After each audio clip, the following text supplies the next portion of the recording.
ان تبدوا الصدقات فنعما هي ان تبدوا الصدقات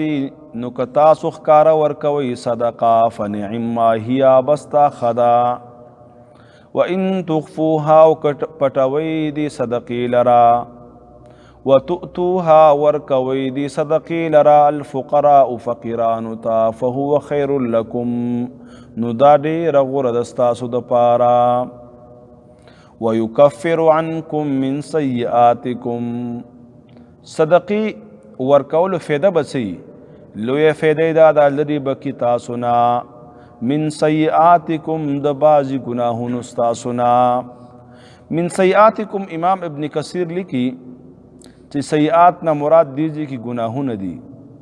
او پا صدقی سر با رب العالمین ستانستا گناہونا معاف کی او کم بے کی دویم معنی ابن کثیر لکی چی سیئات نا مراد دیجی کی مصائب دی چی کلا ته صدقه ورکې په پټه یا ښکارۍ ورکې د الله د رضا دپاره ورکې نو د صدقې په سبب به رب العالمین ستانه مصیبتونه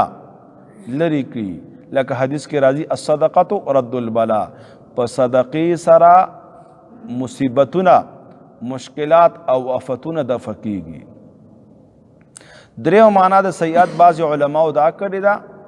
چې د دنه به هغه بد نوم او بد صفت لري شي په خلکو کې بخیل مشهور نشي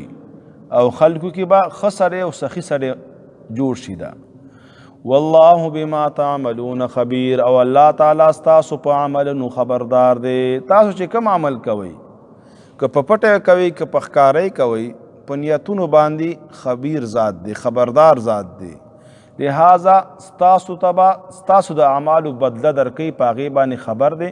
قدردان دی او ثوابونه او اجرونه ورکوي